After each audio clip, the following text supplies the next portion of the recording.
Good morning, everyone, and welcome to Spirit Matters, your daily Bhakti Center podcast, where we are diving into the ancient wisdom of the Bhagavad Gita. And we are here with our live studio audience and my co-host, Achyuta Gopi. How are you doing this morning, Achyuta Gopi? I am totally excited and blissful. Janmashtami is one of my most favorite days. Haribo. Favorite day. I'm also very excited. I'm also very happy and blissful. Janmashtami is also one of my favorite days, and it was so nice actually. I really felt, I think for the past few days I've been asking how you are, and you're like, sheltered. I feel sheltered. And I really felt that today because my sleep schedule was off because I've been stepping into this new side of me that stays after programs and socializes and whatever, which is fine, Mhm. I like this new me. But I didn't get to sleep last night until midnight. And so my sleep schedule was off. And whenever that happens, I woke up late and in my just bad thoughts, bad thoughts, bad thoughts. And then it was just like, no, it's Krishna Janmashtami. Everything is great. Everything is perfect. And it just literally went away poof, just like that. And I was like, this is amazing. Krishna, thank you. So I'm really feeling Krishna's shelter this morning. I am a couple of years ago, I was in a funk on Janmashtami. And I woke up and I remember saying to myself, I was like, you know what? And I think I called my sister. I was just in such a funk. I was like, I don't even know if I'm talking to God on his birthday. I don't even know if it, I think it was like quarantine. There was so much in there. Mm. And she was like, you know what? Just change the mindset. And I was like, you're right. Nothing is going to be a big deal today. And I Mm-hmm. literally went through that whole day. I was like, you know what this is? Not a big deal. It's whatever it was, it's going to be what it is because nothing is going to be a big deal today. I'm not letting it happen. And stuff kept happening. Like the material was going to throw things in there, but I had just decided that it was not going to be a big deal. And that was the mindset that I was keeping. It's not going to be a big deal. And so that's also what I'm going into it today. But today you get a twofer. Today is the day of twin powers activate. It is fraternal twin day because what we often forget is that Yoga Maya was also born on this day.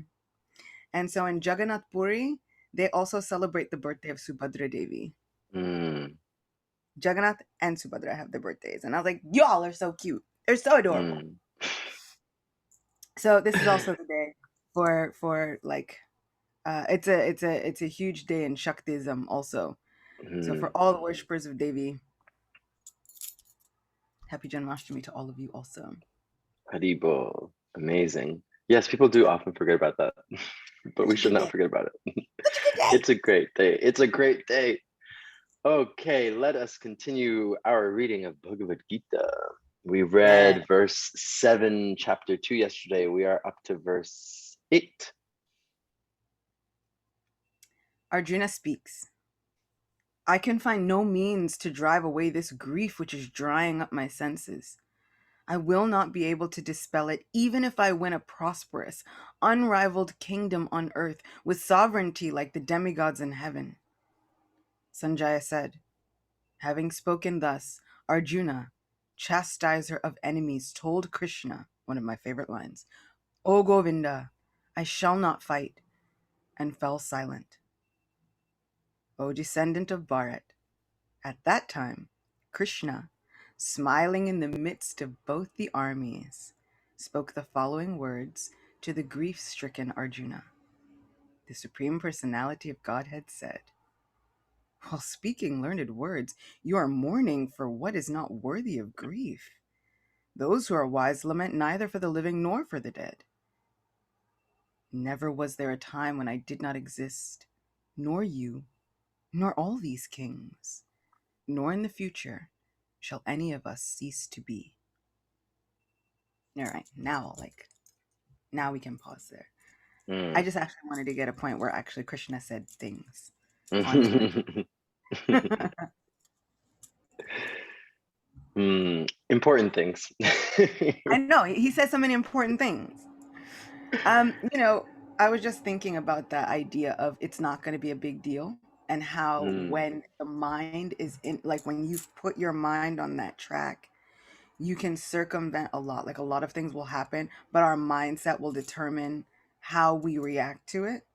And mm-hmm, Arjuna is kind of uh, exemplifying the opposite. mm, How everything could go right. We could win. I could win sovereignty like the gods in the heavens, and I'll still never be happy. I'll never be happy if this is constantly on my conscience. The fact that I have done away with everybody that I ever held dear and all of this stuff. And Krishna, in essence, is like, you've got to let go of the guilt. mm, At what point do you let go of the guilt? mm. And I think that's so important for us to really examine. At what point, like, do we absolve ourselves of the guilt and shame of things that we might have done? We could let that go at some point. I think that's really interesting because we live in such a like you're canceled type of society. Yeah, and forever you're canceled. And forever you're Yeah. canceled. And it's not even in modern society. It's like in, in our institutions, in our institution, a lot of this you're canceled energy, and it's very like what's it called? It's very dualistic actually. It's like either you're pure or you're not. Either you're perfect or you make a mistake and you're going to hold that guilt and shame forever. And it's just like that's that's really really tough because it goes against everything that's happening right here in these couple of verses and what you're saying. It's like Krishna's literally telling Arjuna, he's going to speak to Arjuna the whole Bhagavad Gita for his benefit so that he can understand that he can let go of that guilt and that he has to do his dharma and he has to just continue, he has to do. And it's like a lot of the times when people have been through rough stuff in life, whatever it might be, family stuff and breakups and like whatever it is, financial, whatever, there is a lot of guilt there. There is a lot of shame there. You know, this feeling of being behind in life sometimes of like, oh, I'm not where I'm supposed to be, or like, look at those people, they're over there, and look at me, where am I? And it's like this relationship that we've been talking about this week that we're trying to cultivate with Krishna, with divinity. It's like that's specific and it's unique, and your journey is unique and specific, and it's not going to look like that person's over there. And I think it's really important because I think somehow or another guilt is tied, it has a little bit of a relationship with envy, I think, because Mm, when I feel guilty about something, like I did this or I didn't do this, it already presupposes that there's something else that is better. There's something else that is better that I should have done, or that I should be acting like, or that should have happened, right? Like in Arjuna's case, like this is how it should go. And so it's like almost like there's this subtle envy of like the perfect scenario, you know, of mm, how it of how it all should be. It should all just be mm. this way. And if I can't be the controller to make it go that way, then oof, just I give up. I can't do this anymore. It's so interesting that you bring that up. And while you were speaking, there was like, there's like a popular phrase that's going around now. And all I could think of was just like, you just should all over yourself. Like, I like that. it's true. Like we have this constant like I should and all of these things that, and even Arjuna is like, well, I don't think I should do this. And I think even if I did this, even if I had the best things in life, I'd never, like, he's already, we don't have a kind of a view of eternal damnation, Mm, but it is within the mind. And that idea of an eternal hellish condition, Arjuna is really bringing up this subtle point that it's here. All of it is here. He's like, I could have everything. I could have the sovereignty of the gods and all of the heavenly planets right at my feet. I'm gonna be miserable. mm, And Krishna's like, well, yeah, if you make up your mind to be, you will be, sure. But like, must we make up our minds to be Mm, miserable? And so, it brings in such an interesting question of faith. If we do something that is really authentic to us and really authentic to the calling of our hearts, if we stick up for ourselves, even if that means being abrasive to the people that we love, do we then allow ourselves to be happy? We keep carrying this guilt and not allowing ourselves to be happy as if that's some form of the agreement. And for Krishna, he's like, that's not part of the agreement. I'm telling you, the right thing to do is to go stick up for yourself, get your kingdom back, and then be happy about it. Like, rule happily. And they're like, well, like it's like, in society we do this thing. And I was just telling my sister-in-law, she was like, oh my gosh, somebody called and then I didn't call them back. And I don't know, when I go and I speak to them, and I was like, we do this thing in society where we have to go make an excuse about why we didn't call them back, and it has to be a really good excuse. And it's mm, random people. Oh, I couldn't call you back. I did a doctor and all whatever. I was like, they are not entitled to the details of your life. You know this, right? And she was like, you're right. Like, there are so many rules of society that we put on each other and put on other mm, people that we might not have to do that. Like, they are not entitled to understand why you didn't text back immediately. I didn't. I was living. And so she's like, yeah. She's like, well, does that make me rude? I was like, it makes you a person. It makes you you. Go on, live your life. So in the same way, I feel like, Krishna's really telling Arjuna, he's like, you got to go live your life, bro, and do it happily. And so we get to let go of the guilt and the shame, and thinking that that guilt and the shame is a proper part of being a respectable person in society. It's like, I can't do all of these things that everybody else would consider terrible, but they are authentic for me. And this is me sticking up for myself. I can't do all that and be happy. Can I? I'm like, mm, yeah, you could. You actually could. mm. Another page from my book of being antisocial. You can fill Janaki in on this. I never ever have any notifications on my phone at all. It's always on silent. It's always under a pillow. For the most part, if someone calls me, like, I will never pick up the phone. And just is what it is. And so I've created a baseline that I will never pick up. And therefore no one can get mad at me because I don't pick up the phone. But no, I think this is really, I think it's really interesting because it goes back to this conversation that we were having of boundaries and of just really knowing that what is working for me is not going to work for you, is not going to work for that person, because we're all unique and we're all going through our own situation.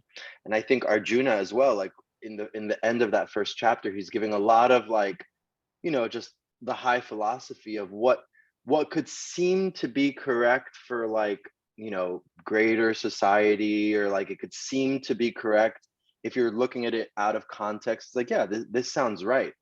And it's almost like Arjuna in his own personal dilemma is trying to latch on to these, like, bigger, loftier, almost societal ideals. Yep. And Krishna's like, no, like, we're talking about you. You're having this issue. You're having this breakdown. You're having something going on in your heart. And what's most interesting about this part that we're reading today is that, Krishna basically starts teaching philosophy to Arjuna, right? And he starts, like, being very, what's the word I'm looking for, direct with him. It's like, you're lamenting for that which is not worthy of lamentation, like, this does not fit you. Like, your mind is going in all these places. It's like, these are the basic truths. And it's really interesting because I think that when we ourselves, I'm just thinking about myself, when we're, like, going through it, because something as small as, like, I'm going to use that example that you just gave, something as small as, like, I didn't pick up the phone and like, should I feel guilty because that can spiral, that Yeah. small thing can spiral of like, I'm a Yeah. bad person and I don't pick up phone and like this and You're whatever. And rude and you're I'm just like you don't even know how to have like yeah. relationship with people. You do not play well with others. They should have told you this in kindergarten. Like you should have fixed it when you were 6. Yeah, it spirals. Yeah, it could totally spiral. And it's like Arjuna's situation spiraled. And Yeah. it's like his situation obviously is like very, very huge. But what we can learn from it is that in our own situations, when we're spiraling, it's like that's when we need to commune with Krishna the most, because he is going to be the one that we can offer that stuff to and be like, hey, like, come down from the ledge. Like, we're gonna talk about it, because it's not that we need to bring it back to basics, and that's kind of what he's doing with Arjuna right now. He's like, let's bring this back to basics, because you're not you're not rude, you're not going to be guilty, you're not going to forsake your entire progeny. I'm saying. Because he was like, not only am I forsaking, but like everybody is going to be left with, the world Everyone. will be filled with unwanted progeny only. And he's like, homie, like it does not have to be one or the other. Mm, There can be an in between. Um, and so, Arjuna was born during the month of like Falgun, which is February, March sometimes, but it can be January, February, depending upon which year you get it. So depending upon it, it could be like either an Aquarius or a Pisces ish, somewhere in there. Somewhere in mm, there. His mind is really like his mind has got him in a grasp, and he's like, that's it. I'm off on this thing. It's like when you look at somebody and they're like mourning after a breakup, and you're like, but you didn't even want this person. Why are you upset? And it just seems like that's the right thing to do. That's what normal people do. They mourn after a breakup. And it's like, but aren't you happy? Like this person was horribly abusive to you. What is it that you actually miss? mm, And it's like people who feel like they're not allowed to be happy after a breakup. It's like you should be. And so, he's like, oh, but better that they kill me unarmed and laying without weapons and lifeless on the battlefield. Krishna's like, you didn't just walk up into their house and try to kill them. You know this is retaliation for the many times they tried to kill you, right? Like, did you forget that they started this? And that's what I really love about God and Bhagavad Gita. Because I guess as a younger sibling, I am all about. I'm like, but they started this. Like they started it. I didn't do this. I was minding my business. And God here is like, they started this. They did this. It was them. Like they are the drama. They are the issue. Why are we now going through this whole thing? And it's so really kind of wonderful because Arjuna is still having this like breakdown. He's very, very dubious. Like Krishna starts speaking, Arjuna is way dubious because at this point he's like, you know what? I'm not even gonna fight. I refuse. I'm not doing it. And when I refuse, there's nothing that's gonna get me to come back. She's like, okay, let's just think about this for a second. Okay. Do you believe in the eternality of a soul? Right. And that to them was like basic. It was like ABCs. I'm like, yeah, of course. It's like, then never was there a time that they did not exist. We didn't exist. Never was there a time. Like, this. We know this. This is not the end of their soul's journey. And Arjuna is kind of attached to the way things are right now, even if it's bad and abusive. And how many times do we do that? We get attached to the devil we know rather than getting outside of our comfort zones and exploring that things could possibly, maybe be better. And we're like, well, I don't know that. I can't do that. How could I go over there and do that? That might be better. But I don't know what that is. So yeah, I think Bhagavad Gita is such a good manual for life. mm. And as a good manual for life, I think it's really, really beautiful because I think that nowadays, a lot of us need our, I don't know, our life help and self help and all that stuff, like very spoon fed to us, packaged very nicely, and it needs to make us feel good and empowered and happy and all of this stuff, you know. And you know, when you start reading the Bhagavad Gita, it gets the philosophical stuff, it starts to get kind of like big and intense and real and like, and almost sometimes confronting, like confrontation, like whoa, like yeah, yeah, oof, god, oh my god. um and I think that the shift in Krishna, in these verses, is also something really important. The point that I wanted to bring up, that sometimes people get a little confused about, is that it says that Krishna, before he starts speaking, he smiles. He's smiling.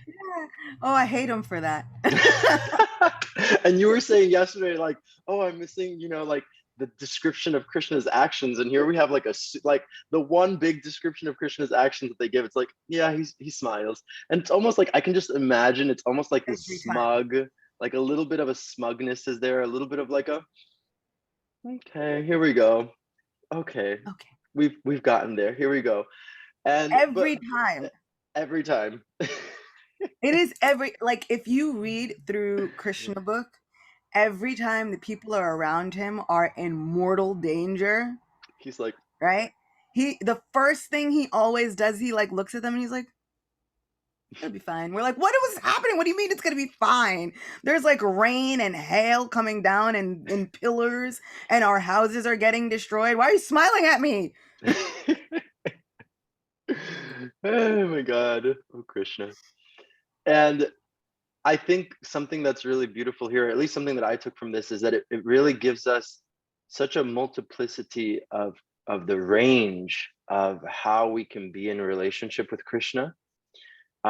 Because he's smiling because he knows something that we don't, and he's smiling because I know, he's smiling because he's like, I'm your friend, I'm your lover, I'm gonna be your teacher now, I'm gonna be your savior now. Like, this is fun, this is cute. Okay, let's do it, you know? And we're over here like suffering in the material world, like, no, just like help us.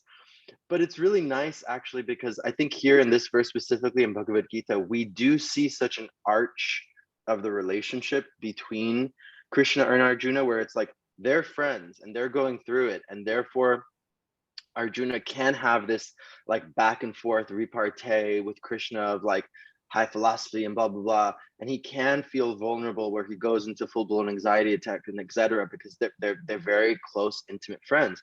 But now it's gonna switch where Krishna's like, okay, like, you know, you're having this full blown anxiety attack and you need some tough love. Okay, here it comes. And he's going to give him the philosophy, and he's going to really really lay it on kind of heavy, especially in this first second chapter. And then we'll see as the, you know, no spoilers, but we'll see as the Gita progresses, it like starts to get into really beautiful rasas or moods of friendship, of love, of deep faith, of deep surrender. And so it's so, for me, this verse is really important because it's just a marker of like, yeah, Krishna can be this, and he can be the teacher, and he can be the friend, and he can be the lover, and he can be hard when he needs to be hard, and he can be, you know, soft and friendly when he needs to do that as well, and cuddly. So yeah, I thought it was fun to note this. Every I feel like every chapter of Bhagavad Gita is like that. And Krishna does it a lot. And like I said, whenever I've spent time just reading the translations, it always astounds me how much Krishna does it. Every single chapter, he'll go into it with the highest lofty ideas and then completely shatter Arjuna's world about how those high lofty ideas are not going to work. And just when you start to get overwhelmed and you're like, I don't think any of this is going to work. And I'll read it and I'm like, well, then what the hell is the point of any of this? Like, God, what is the point? And just when I get to that point where I'm like, I'm ready to throw this whole book out, at the very few last verses of every single chapter, he's like, or you could just be my friend and you could just follow me and everything will be fine. And I think, there's there's a part of that smile, which is that Krishna knows something that we don't know. Mm-hmm. But what Krishna knows is, if we only just recognized how much he loved us, a lot of these issues would not be issues. Mm-hmm. And he does that a lot to people when they're in the midst of their greatest like breakdown. He smiles at them, and they say that that smiling glance is like the most merciful, most treasured thing. It's a it One glance is supposed to dry up the ocean of tears of despair from the devotees. Third canto, when I read that, I was like, oh, just take the whole heart. Just have it. Just have it. Take it. It's yours. It's fine. And that one smiling glance, there are people who have been meditating for thousands of years just to get an idea. And here we are, 2022. I don't know if we deserve it or not. Doesn't matter. But here we are, and Krishna is just free for all. Here you go. Here you go. You get a smile, and you get a smile, and you get a smile, and you get a smile. And part of what he knows, I really firmly believe, is if we actually knew how loved we were, a lot of these things would be non issues. But because we don't believe how loved we are, either by ourselves or the Supreme Person, a lot of the issues are issues. Mm-hmm. Mm. That was so powerful, Achute, because I think it Krishna's smiling because he knows something that we don't know. And I think it's less that he knows something that we don't know, it's that he knows something that we don't believe.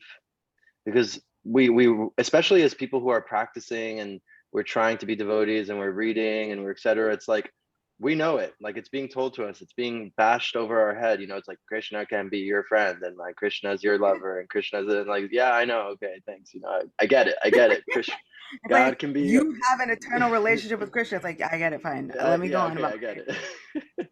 And it's more about that, like, do I actually believe it? Do I actually experience it? Do I actually taste it?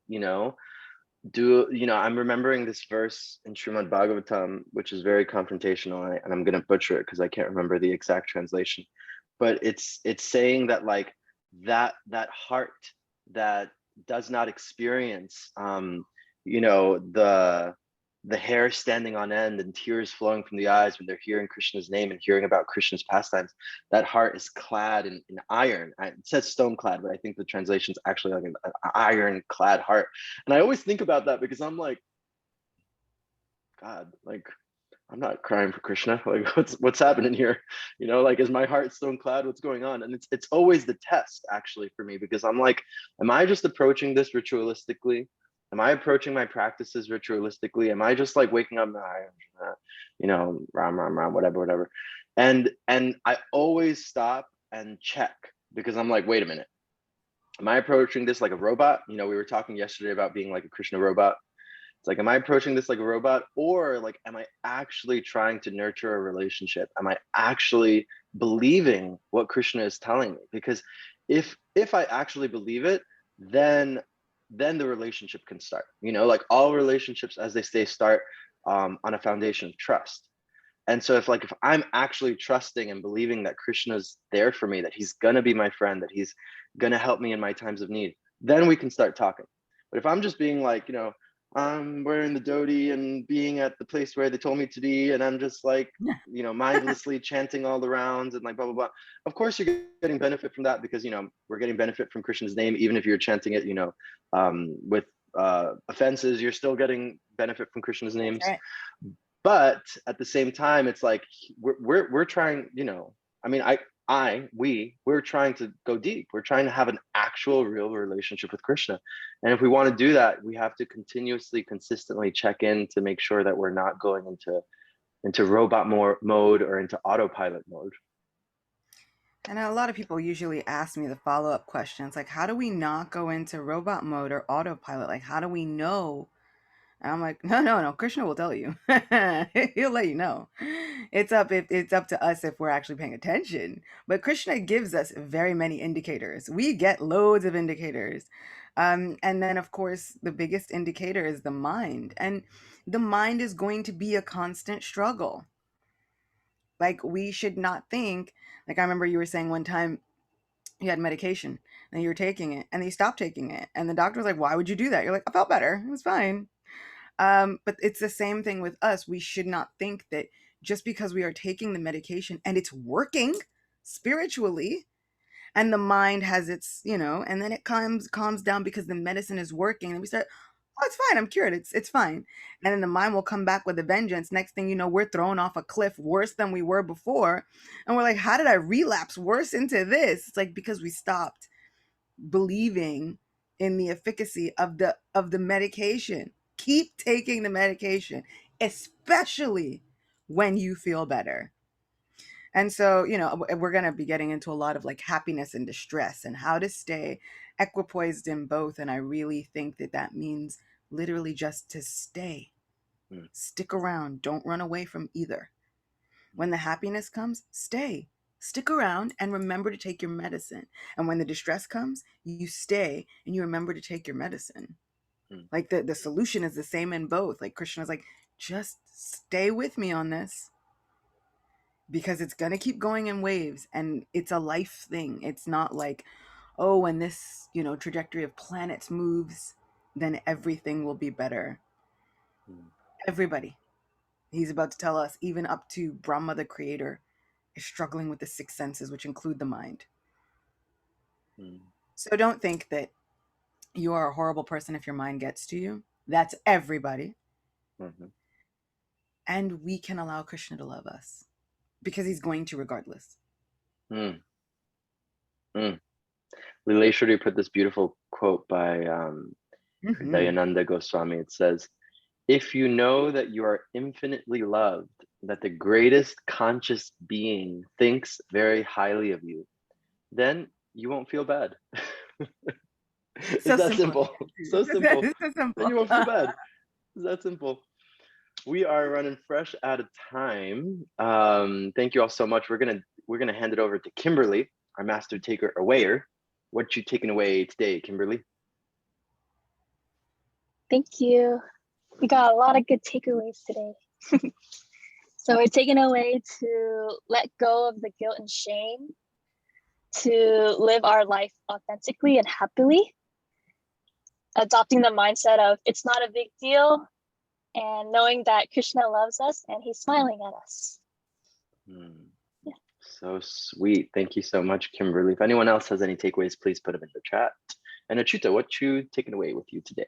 My takeaway is that no matter what happens in this day and whatever, even though there are loads of things that are happening in the world, loads of people who have it worse, loads of situations that have it way worse, today I'm allowed to be happy because it's my bestie's birthday. Woo. Nobody can tell me anything. I am allowed to be happy today. Woo. I love that. I love giving. I think that permission to be happy. I think a lot of people need to hear that actually, and I think a lot of people need to like repeatedly hear and feel that, because something that I'm taking away today is that if we're so what's the word, like if we really are in distress and believing that like no one loves me or like I'm not happy or like whatever these things are, this beautiful quote that like, hey, Krishna loves you, the supreme most conscious being, greatest conscious being loves you. And if I still don't believe that, then it's not Krishna, it's me. I need to change something. I need to change something in my mind. It's not Krishna that has a problem, it's me. And I think that a lot of the times what stops us from believing in that love or feeling that love is what you just said, Achyuta. It's like that permission or that safety of like, no, like there's actually an infinite source of love that loves us and is always there. And I think we just need to, give permission to ourselves to feel that love, especially today because it's Krishna's birthday, That's right. Janmashtami. Every hour, Yeah. even no matter what is happening, I'm telling you, each hour, set a reminder on your phone and people give yourselves permission to be happy today. Mm. And I'm sure there will be lots of people like, how could you be happy? There's like a war and there's stuff. And this person is, you're allowed to be happy. Yes, you are allowed to be happy, everyone. That No is the big takeaway. explanations even. You don't even have to explain. You're just allowed to be happy. Boom. Done. Amazing. We will see you all next week. I hope Monday. wherever you are, next week, Monday, I hope wherever you are, you're going to have a wonderful, beautiful celebration tonight of Krishna Janmashtami. Please find your local temple and go to a festival. Go, please celebrate Krishna. And we will see all of you on Monday. We will see some of you here in person. I wonder who that is. Thank you all so much for today. Thank you, Achyuta. Thank you, everyone, and have a beautiful rest of your Krishna Janmashtami. Bye, everyone. See you later, for sure. See you. See you later.